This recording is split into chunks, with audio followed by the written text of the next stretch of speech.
Perseverance in prayer means steadfast persistence in prayer despite difficulties or delay. Steadfast persistence in prayer despite difficulties or delay.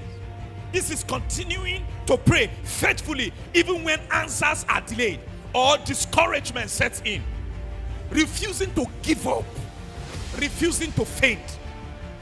Refusing to give up and refusing to faint. In Luke chapter 18 verse 1, he said, and he spake a parable unto them to this end, that men ought always to pray and not to faint. You are to pray and keep praying and not to give up on your prayer. Men ought always to pray and not to faint. Because when you begin to pray, you will see answers to your prayers at the end.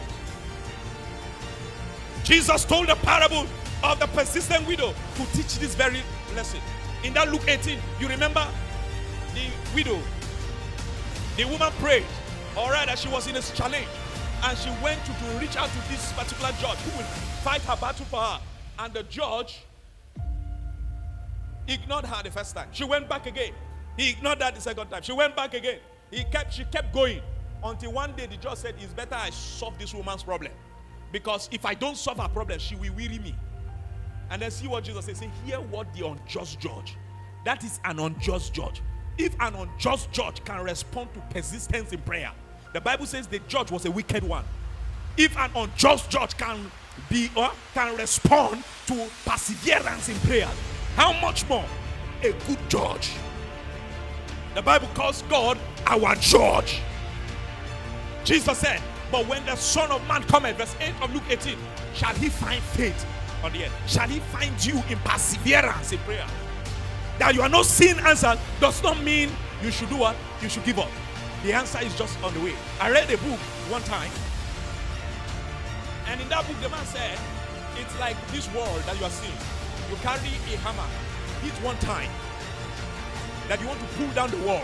You hit the hammer one time. It looked like there is no effect on the wall.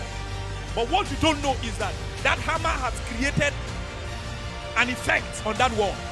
You come back tomorrow again, you hit it.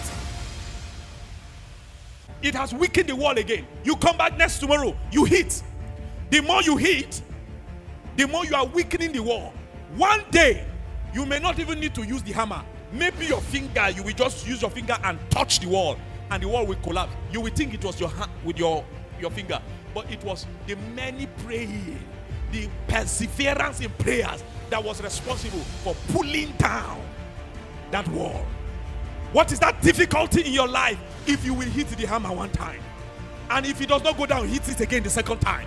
If it does not go down, you hit it again the third time. Remember, the Bible told us of the children of Israel that when they were going to go through Jericho, God told them they should go around the city once every day. On the seventh day, they should go 7 times. When they went the first time, do you think God does not have the ability to pull down that wall on the first day? He left it. The second day, he left it. Up to the 7th day, he left it.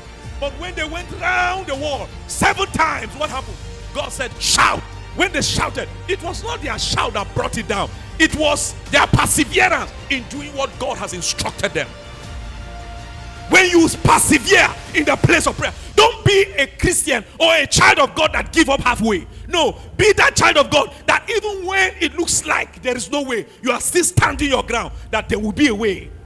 Why? Because he said, I will make a way in the wilderness and rivers in the desert. What it means is that where there is no way, where there seems to be no way, because there's always a way. Why? Because Jesus is the way, the truth and the life. He's the way. And if Jesus is with you, then there's always a way for you. But where it seems to be there is no way, what happened?